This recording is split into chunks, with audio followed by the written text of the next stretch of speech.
दर थारे आना गुरुवर, दर थारे आना गुरुवर अच्छा हमें लगता है। दर थारे आना गुरुवर अच्छा हमें लगता है। थारी दया से दाता कारज सब सरता है।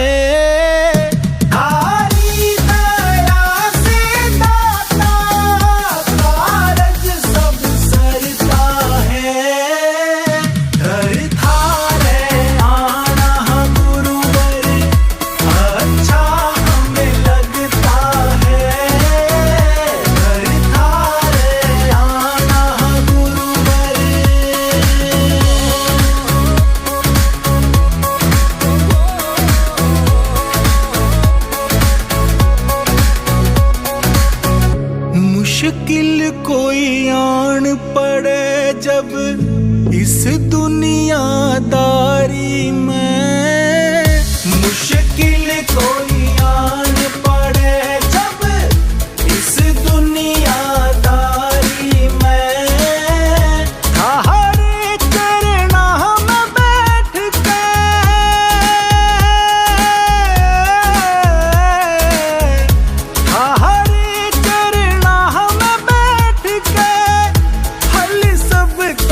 मिलता है। दर थारे आना गुरुवर अच्छा हमें लगता है। थारी दया से दाता कारज सब सरता है। दर थारे आना गुरुवर अच्छा हमें लगता है।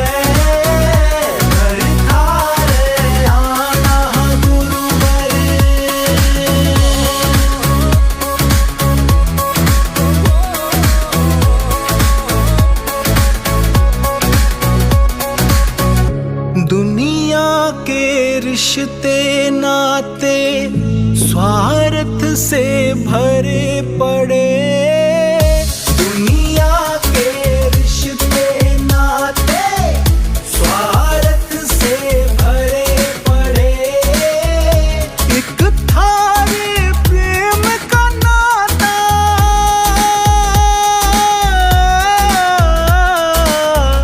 एक थारे प्रेम का नाता सच्चा हमें लगता है। दर थारे आना गुरुवर अच्छा हमें लगता है। थारी दया से दाता कारज सब सरता है।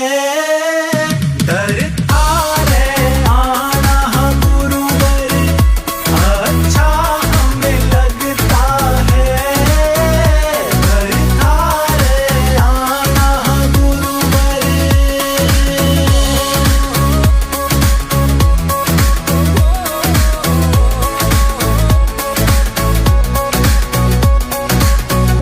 थारे दर्शन से दाता तन मन शीतल हो। राधा स्वामी सहाय राधा पिछले काफ़ी सालों से शिवानी के इस आश्रम में होता आया है और सबको पता होता है इस दिन का। बहुत खुशी की बात है, महापुरुषों के आगमन इस पृथ्वी पर जीवों के कल्याण के लिए होते हैं और उनकी याद जब आती है, उनकी शिक्षाएं समाज के लिए किए गए उन द्वारा सुधार, भक्ति के मार्ग को आगे बढ़ाने वाले, जीवों को कल्याण करने वाले उनके उपदेश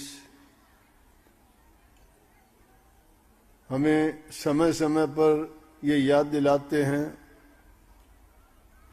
ताकि हम उस मार्ग से ना भटकें, दुनियादारी के पचड़े में ना फंसें, बुराइयों से बचें और सच्चाई के रास्ते पे चलें। सच्चाई का रास्ता सिर्फ भक्ति का ही मार्ग है। दुनिया के तो जितने भी काम हैं हमारे स्वार्थ के हैं, लाभ के हैं। निश्चित रूप से जब उन कामों में चाहे हम कितनी भी सच्चाई और ईमानदारी से करने का प्रयास करें, फिर भी कहीं ना कहीं गलती होने की गुंजाइश होती है। संतों का जीवन होता इसीलिए है कि संसार के भटके हुए जीव उनसे ज्ञान का मार्ग लेके नाम भक्ति, सेवा भक्ति, गुरु भक्ति करके अपने जीवन का कल के सभी कर्म कट जाते हैं। उसी धर्म नगरी में संत श्रोमणी रविदास जी का भी जन्म हुआ। कबीर साहब जी भी वहीं हुए और भी अनेकों महापुरुष वहां हुए, लेकिन इन महापुरुषों का नाम इसलिए लिया जाता है कि संतों में ये सबसे उच्च कोटि के संत हुए हैं, जिन्होंने जात पात का भेदभाव मिटाया। पुराने समय में जो आडंबर फैले हुए थे, कहते थे कि प्रभु भक्ति या शास्त्रों का अध्ययन करना या सत्संग और ये जितने भी दूसरे धार्मिक काम करना किसी दूसरी जाति वालों को अधिकार नहीं देता। पंडितों का बोलबाला था। वैसे तो धार्मिक सारे जितने भी कार्यक्रम होते थे ब्राह्मण लोग ही करते थे। दास जी ने जाति पाति के भेदभाव को खत्म किया। संतों की महानता होती है कि वो जीव को वास्तविकता बताते हैं। जाति पाति इंसान ने बनाई है, प्रभु ने नहीं बनाई। ये उनका संदेश था। उन्होंने लोगों को समझाया कि भक्ति करना सबका अधिकार है। कोई किसी जाति में पैदा हुआ हो, किसी देश में पैदा हुआ हो, क्योंकि सभी प्रभु की संतान हैं। उसकी प्रभु की नजर में ना कोई छोटा है, ना कोई बड़ा है, ना कोई अमीर है, कोई गरीब है। तो ये एक बहुत बड़ी बात थी। बल्कि उनको नीची जाति में अगर ये कह दिया जाए तो अतिशोक्ति नहीं होगी। कबीर साहब जी को जुला के घर से माना जाता है, नामदेव जी को छिपी के घर से माना जाता है, रविदास जी को चरमकार जाति से माना जाता है, और भी कई कितने संत हुए हैं। सैन भगत नाई जाति से माना गया, लखवा माड़ी जाति से था, धन्ना भगत जाट जाति से था। तो जो जिस जाति में पैदा हुए तो इन जातियों को यूं मानते थे। जाति भेद था, बहुत आपस में उनका टकराव था। तो ऐसे समय में जब लोग एक दूसरे से छोटा बड़ा जाति का भेदभाव समझते थे, तो इस नाम का प्रचार करना, जाति भेद को मिटाना और उनको ये समझाना कि सबका अधिकार है, कोई भी प्रभु की भक्ति कर सकता है, ये काम सबसे ज्यादा किया तो रविदास जी ने किया। और उन्होंने इतने साफ और सीधे शब्दों में समझाने का प्रयास किया, बल्कि यहां तक कि चित्तौड़गढ़ की रानी भी उनकी शिष्या बन गई। राजा राजघराने में होते हुए उनको ये बात, उनकी शिक्षा ने ही इस रास्ता दिखाया कि भक्ति करने के लिए ये जरूरी नहीं है कि गुरु ऊंची जाति का ही हो। जी के आश्रम में ही रहते थे और गुरु रामानंद जी ने उनको भिक्षा के लिए भेजा, रोजाना ही भेजते थे। तो भिक्षा का मतलब ये था कि भिक्षा किसी एक घर से नहीं लेते थे, घर घर में जाके भिक्षा लेते थे और उनके लिए जो भी सामान लेके आते थे, आश्रम में रहने वाले सेवक, भिक्षुक या जो भी वहाँ साधु लोग रहते थे, हम उनको आजकल सत्संगी या सेवक कह देते हैं, के लिए भोजन तैयार किया जाता था।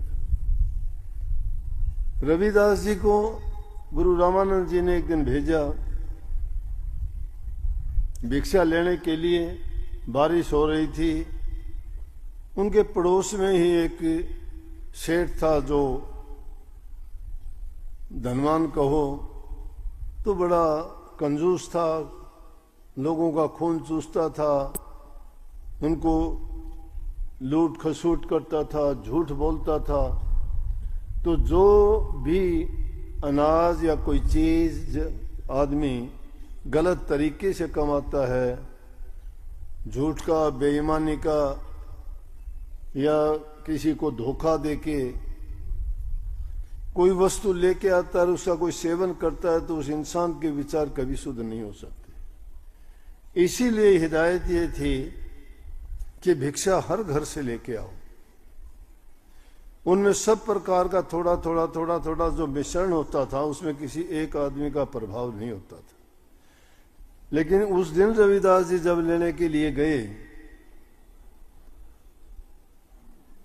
बरसात हो रही थी, उनका पैर फिसल गया, पैर में बड़ी चोट आ गई। तो उस घर का आदमी, उसके लड़के ने देख लिया कि ये सेवक जो भिक्षा के लिए रोजाना आता था, आज गिर गया, उसको ले उठा के लेके गया घर में और कहने लगे आपको कहीं जाने की जरूरत नहीं है, जितनी भिक्षा की जरूरत है हम अपने घर से दे देते हैं। उसके घर का अन्न अच्छा नहीं था, शुद्ध नहीं था, नेक कमाई का नहीं था, ईमानदारी का नहीं था, सच्चाई का नहीं था। तो जो इस प्रकार का अन्न खाता है, उस इंसान का कभी शुद्ध मन नहीं हो सकता। अन्न का, वस्तु का इंसान के विचारों पर जो प्रभाव पड़ता है, वो उसके जीवन को बनाता है। जैसा इंसान खाए अन्न वैसा होगा मन, जैसा पिएगा पानी वैसी बोलेगा वाणी। इसलिए जो इंसान अपना शुद्ध अन्न कमा के खाता है, उसके हमेशा विचार शुद्ध और नेक रहेंगे। और जो हेरा फेरी का, बेईमानी का, इधर उधर से लूट खसूट का जो इंसान खाता है, अन्न खाता है, या कोई भी वस्तु जो उसको दी जाती है या वो उसको लेके आता है, बच्चे, संतान या परिवार का कोई भी आदमी जो खाता है, उनके विचार बिगड़ते चले जाएंगे। बदल प्रसाद कहते हो, क्योंकि वहाँ प्रभु के नाम का चिंतन होता है, उनका सुमरन होता है, उनका ध्यान होता है। तो जैसे जिस वातावरण में वो चीज बनती पकती बनती है, उस चीज में वैसे ही विचार होते हैं। घरों में कितना ही आप अच्छा भोजन बनाओ, वो मजा नहीं आता अगर तुम आश्रम और मंदिर के प्रसाद को जाके हाथ पे रख के जो खाते हो, उसमें कितना आनंद आता है, स्वादिष्ट होता है, शांति मिलती है उसके खाने के, विचार हमारे शुद्ध बनते हैं। क्यों होता है? क्योंकि उस प्रसाद को बनाते वक्त जो सेवक बनाते हैं वो और कुछ ज्यादा नहीं करते, तो कम से कम नाम का सुमन करते हैं। जिस वातावरण में बना है उसका, वहाँ का जो आभा मंडल है, उसमें वही विचार घूमते रहते हैं। इसीलिए पवित्र जगह में जाते हैं, वहां जाके हमारे विचार जाने मात्र से शुद्ध और पवित्र हो जाते हैं। बुरे स्थान पे जाते हैं तो देखते ही हमारे विचार बिगड़ते चले जाते हैं। किसी ठंडे प्रदेश में जाओगे आपको ठंडक मिलेगी, खुशी मिलेगी। गर्म जगह में जाओगे तो गर्मी ही लगेगी। फूलों के बगीचे में जाओगे तो आपको खुशबू मिलेगी। शमशान घाट में जाओगे आपको भूत प्रेतों की बात याद आएंगी, क्योंकि वहां का वातावरण वैसा ही बना होता है। तो उस घर में गया, उन लोगों का अन्न शुद्ध और पवित्र नहीं था। रविदास जी उसको लेके चले गए और जब वो अन्न खाया और तो ऐसा गुरु रामानंद जी ने महसूस किया कि भाई आज भिक्षा कहाँ से लेके आए। बोले जी आज तो मेरे पैर में चोट लगी थी, गिरने के कारण। उसका नाम पता नहीं, छोटूमल गोटूमल उनके नाम थे। कि उसके घर से बोले अरे तुम तो बहुत गलत काम किया है, उनका तो अन्न शुद्ध नहीं है और तुमने वो अपवित्र अन्न लेके आया है, उसका प्रसाद बनाया, इसीलिए आज मेरे मन में विचार अच्छे नहीं है, तूने गलत किया है, जा। रविदास जी की माता जी बड़ी खुश हुई, सब लोग बड़ी खुशियां मनाई गई कि लड़का पैदा हुआ है, बहुत अच्छा है। कि इसके आते ही घर में इस प्रकार का प्रकाश नजर आया। बड़ी आसपास में भी लोगों में बड़ी इस बात की चर्चा हुई। लेकिन दूध पीना बंद कर, दूध नहीं पिया, क्योंकि रविदास जी को पिछले जन्म की बात याद थी। और गुरु रामानंद जी के संतों की ये बात होती है, सहज स्वभाव में भी अगर कोई बात कहते हैं या कोई भी काम करते हैं तो उनमें मौज होती है। उनकी कोई भी बात मिथ्या नहीं होती या उसका मतलब ही कुछ गहरा होता है।